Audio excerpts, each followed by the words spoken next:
Salam radiasi untuk kita semua. Pada kesempatan ini saya akan kembali menjelaskan silver recovery. Pada video saya yang sebelumnya, saya telah memberikan simulasi dari metode-metode silver recovery. Nah, pada kali ini saya akan khusus menjelaskan tata laksana metode silver recovery itu apa saja yang diperlukan, bagaimana prosesnya, dan lain sebagainya sampai menghasilkan perak dari proses silver recovery di sini. Kembali saya jelaskan, silver recovery di sini adalah proses pengambilan perak dari larutan fixer atau film bekas radiografi. Oke, kita langsung saja. Definisi dari silver recovery, suatu cara untuk mengambil perak dari larutan fixer atau film bekas. Perak yang tidak terekspos akan meluruh dalam larutan fixer. Perak tersebut berasal dari emulsi film yang bahan dasarnya AGBR. Jadi seperti yang kita ketahui, bahan dasar dari film radiografi itu adalah AGBR. AGBR inilah yang meluruh sehingga terdapat larutan perak pada fixer.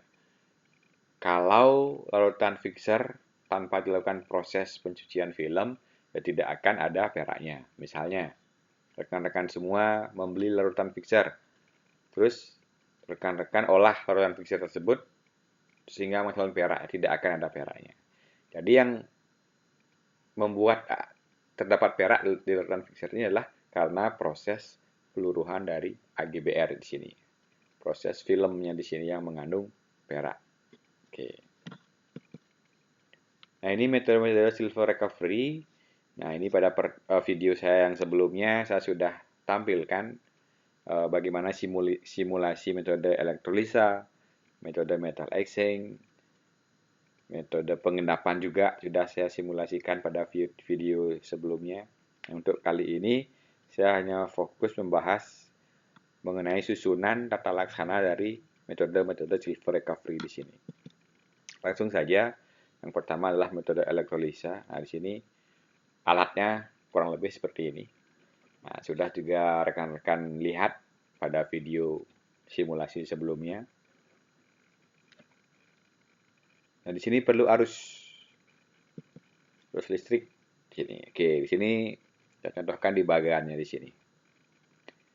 Nah, di sini perlunya pemberian arus tegangan listrik tentunya ke dalam larutan fixer di sini. Di sini dimasukkan kutub sumbu negatifnya katoda, sumbu positifnya anoda.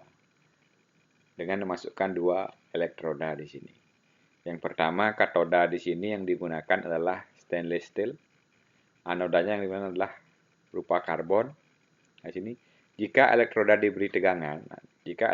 diberi tegangan, maka logam perak akan melapisi katoda atau melapisi stainless steel. Oke. Jadi stainless steel ini warnanya dia krom ya, mengkilat. Ketika nanti diberi tegangan, ini perak yang berada pada larutan fixer akan menempel pada stainless steel di sini. Sehingga stainless steel yang awalnya berwarna krom, mengkilat, dia akan menjadi hitam nanti. Nah, inilah perak-perak yang dikrok, yang dikrik gitu, dikrok ya. Sehingga didapatkan perak. Nah, tinggal proses pemurnian. Jadi dari struktur kimianya di sini dapat dilihat katodanya dan anodanya di sini.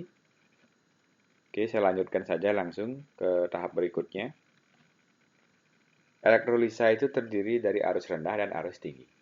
Ketika kita berbicara tentang arus rendah, dia tegangannya 40 sampai 800 mA. Kerapatan arusnya 0,01 sampai 0,02 mA per cm persegi. Kemudian perlu agitasi ringan di sini. Teknik ini biasanya terbatas jumlah larutan penetap yang diolah dan proses pengolahannya berlangsung lama. Jumlah perak yang dihasilkan lama, akan tetapi kualitas perak yang dihasilkan mempunyai kemurnian yang tinggi. Di prosesnya yang lama di sini Tentunya ada kelebihannya, yaitu kualitas perak yang dihasilkan mempunyai kemurnian yang tinggi. Kemudian elektrolisa dengan arus tinggi. Nah, di sini dia lebih besar dari 3 ampere atau 3000 miliampere. Perlu agitasi kontinu. Proses pengolahannya dapat berlangsung cepat dan dalam jumlah yang banyak. Katodanya berputar saat proses berlangsung. Jadi katodanya ini katodanya berputar saat proses berlangsung. Ini tentunya perlu menggunakan alat khusus yang sudah dirangkai sedemikian rupa. Besarnya arus yang digunakan harus diusahakan agar selama proses pengolahan tidak terjadi proses sulfidasi, di mana perak yang mengendap berwarna agak hitam. Nah, di sini alat-alat yang diperlukan dalam metode elektrolisa ini, kertas silver test untuk mengetes kadar perak dan fixer bekas, tang panjang, burner untuk membakar perak, bisa dibuat dari tabung blue gas ukuran kecil, dan selang berikut seperti alat las. Oke. Adanya mangkok tanah atau bisa disebut koi, masker. Nah, karena kita bekerja dengan bahan-bahan kimia, tentunya kita harus melindungi diri kita dengan masker dan handscoon. Jerigen 20 liter untuk menampung fixer bekas, sebaiknya sediakan 10-15 buah jika kita ingin membeli fixer bekas dari tempat lain. Ember atau tempat air yang dialasi seng atau tutup panci. Kita perlu borak secukupnya. Oke. Kemudian teknik pelaksanaannya. Pelaksanaan silver recovery dengan alat elektrolisis sangat sederhana dan tidak menimbulkan bau. Fixer sebanyak 1 jerigen atau 20 liter dimasukkan ke dalam bak elektrolisa. Setelah itu alat ditaruh di atas bak. Nyalakan alat sesuai ketentuan. Biasanya proses penempelan perak ke stainless pada alat berlangsung kira-kira 8 jam. Atau tergantung dari banyaknya kadar perak dalam fixer. Semakin banyak perak tentunya prosesnya akan semakin lama. Sebaiknya proses dikontrol setiap 2-3 jam. Jika stainless steel sudah berubah agak hitam, proses bisa dihentikan. Untuk patokan, biasanya fixer bekas film torak 700 lembar dapat menghasilkan 180 gram perak. Jadi lumayan ya di sini penghasilan peraknya. Setelah perak menempel pada stainless, proses selanjutnya melepaskan perak dari stainless. Nah, ini seperti di video simulasi yang saya tampilkan sebelumnya, itu sudah ada gimana caranya melepaskan perak dari stainless itu. Sebagai perhatian di sini, lapisan perak jangan dikerok dari stainless secara langsung, karena akan mengakibatkan lapisan stainless rusak, sehingga stainless akan cepat berkarat. Untuk diketahui, harga stainless tersebut lumayan mahal, sekitar 100.000, dan stainlessnya harus benar-benar stainless, bukan seperti stainless panci. Oke, perlu didinginkan dulu, diletakkan dulu, beberapa saat baru dilakukan proses pengerikan atau pengkerokan. Untuk memudahkan pengolahan perak dari stainless, stainless harus dipanaskan. Sebaiknya dipanaskan di kompor gas, sehingga perak akan terlepas dari stainless, lalu kita tinggal mencongkel sedikit. Nah, oke, di sini ya. Ini kita perlu garis bawahi. Ketika perak menempel pada stainless, mungkin perlu didiamkan dulu beberapa saat, baru kemudian dilakukan proses dipanaskan stainless steelnya, agar lebih mudah dalam melepas perak dari stainless itu. Tinggal dicongkel saja, sehingga stainless steelnya tidak mudah rusak. Tahap terakhir adalah pemurnian perak dengan proses pembakaran. Lempengan perak diletakkan di dalam koi atau mangkok tanah itu, muk tanah liat itu, dan ditambahkan borak di situ sedikit untuk mempercepat pemanasan suhu. Setelah itu dibakar dengan burner. Setelah perak cair, cairan perak langsung dijatuhkan ke dalam ember yang berisi air. Selama proses menjatuhkan cairan perak ke air harus terus dibakar dengan badar agar cairan perak tidak langsung beku sebelum jatuh ke air. Perak yang dihasilkan akan berbentuk butiran yang mengkilat. Setelah itu perak dikeringkan dan siap untuk dijual. Analisa usaha. Metode elektrolisis sangat baik untuk digunakan dalam silver recovery karena selain tidak menimbulkan bau menyengat, perak yang dapat diambil dari fixer lebih dari 90%. Metode elektrolisis ini termasuk metode yang mudah diterapkan. Kendala-kendala yang dihadapi, harga elektrolisis agak mahal sekitar 3 juta rupiah. Untuk melaksanakan usaha ini memerlukan investasi lebih dari 5 juta. Dengan perincian, elektrolisis kira-kira 3 juta, jerigen minimal 15 buah 300.000, silver test 250.000, burner plus tabung gas 250.000, uang untuk membeli fixer minimal 1,5 juta. Tentunya di sini kita harus rajin mendatangi klinik radiologi atau RS untuk membeli fixer. Dan saingan tentunya pasti juga banyak yang melakukan kegiatan atau hal-hal yang serupa, yaitu silver recovery. Harus siap tempat untuk membuang limbah, sebaiknya mempunyai izin resmi sehingga dapat melakukan kerjasama dengan rumah sakit besar dalam mengambil limbah fixer. Oke. Kita lanjutkan ke metode metal exchange di sini. Oke, di sini ada saya gambarkan bagan di sini. Oke, sini prosesnya yaitu logam dasar atau serbuk besi, seng, steel wool dimasukkan ke dalam larutan yang mengandung garam perak sehingga menghasilkan logam perak. Secara kimia di sini sudah dijelaskan, nanti bisa sambil dibaca-baca kembali. Saya lanjutkan dulu. Dalam metode metal exchange ini, alat yang dibutuhkan adalah jerigen 20 liter, kain khas untuk saringan, drum atau tong plastik lengkap dengan tutupnya, koi atau mangkok tanah liat, tang panjang, burner, ember yang telah dialasi seng pada dasarnya, kemudian masker. Bahan yang dibutuhkan di sini ada fixer bekas, sebaiknya bekas film Ronson, 500 lembar kurang lebih, yang sudah digunakan dalam pencucian processing fixer yang setelah digunakan, bukan fixer yang baru. Bahan kimia dengan merek dagang SN. Untuk unsur kimianya saya belum terlalu paham dalam metal exchange di sini. Bisa dibeli di toko kimia dengan harga kira-kira 10.000 per kilogram. Oke, merek dagang SN ya. Kemudian kita perlu borak juga.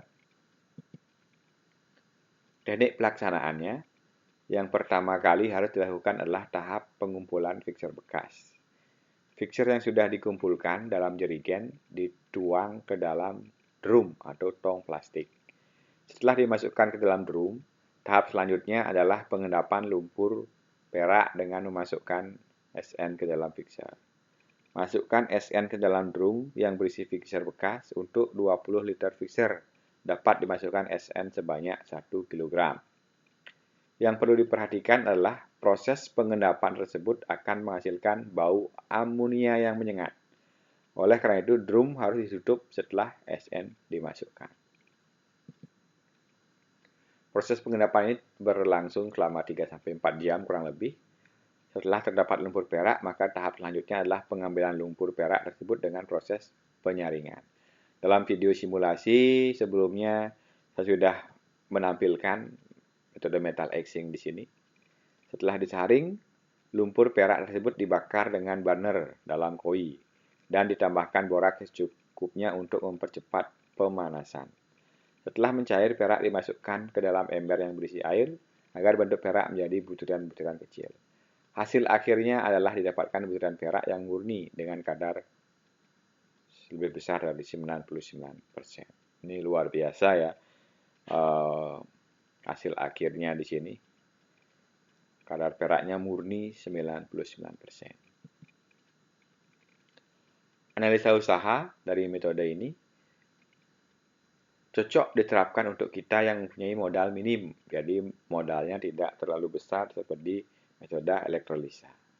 Karena tidak memerlukan alat yang harganya mahal. Metode tersebut mudah diterapkan, harga perak yang semakin meningkat dapat menjadi motif untuk menggunakan metode tersebut dalam mendulang perak dari hasil kerja kita sendiri.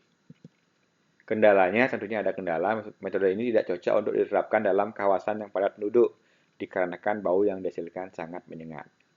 Ketika larutan tersebut ditambahkan SN tadi, maka baunya akan mulai menyengat, sehingga drumnya itu perlu ditutup rapat, agar baunya tidak sampai keluar menyengat.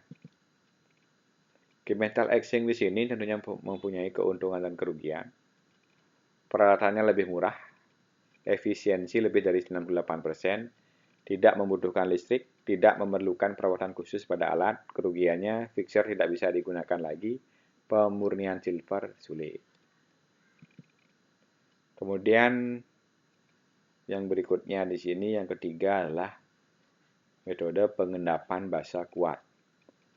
Material lain selain fixer yang bisa kita daur ulang untuk mengambil peraknya adalah film rongsen yang sudah diekspos.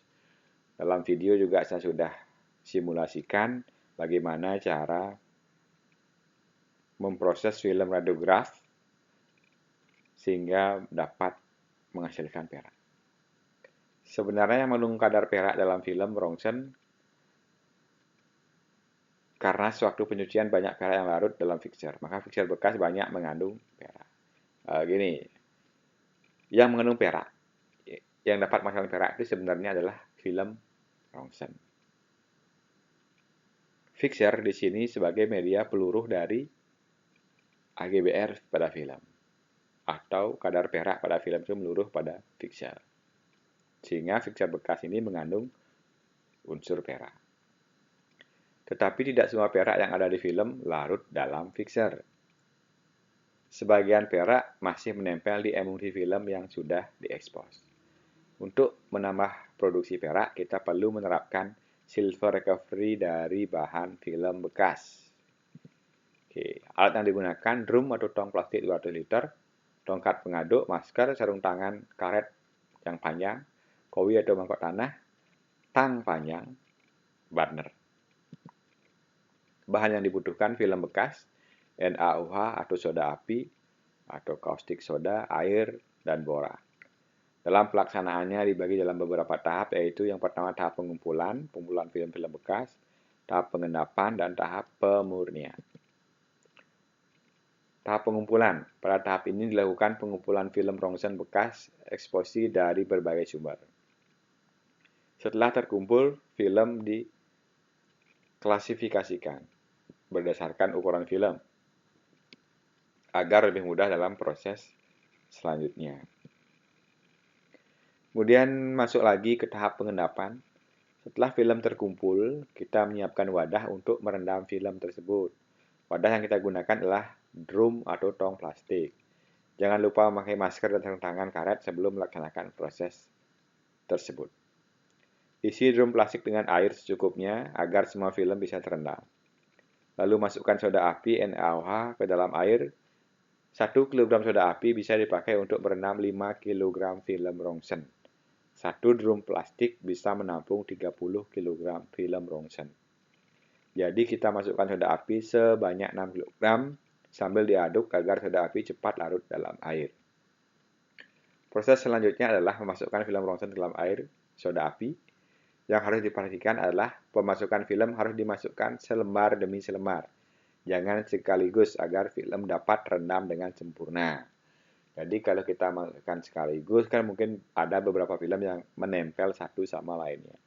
Sehingga nanti proses pengendapan perak pada film, menghilangkan pada film ini akan terganggu atau kurang sempurna. Sehingga perlu dilakukan memasukkannya selembar demi selembar. Setelah film masuk semua, aduklah film tersebut agar terendam dengan merata. Lalu diamkan kira-kira 12 jam aduk kembali agar emulsi yang masih menempel dapat luruh ke dalam soda api. Lalu diamkan kembali selama 6 jam. Setelah itu aduk kembali agar semua emulsi yang masih menempel meluruh.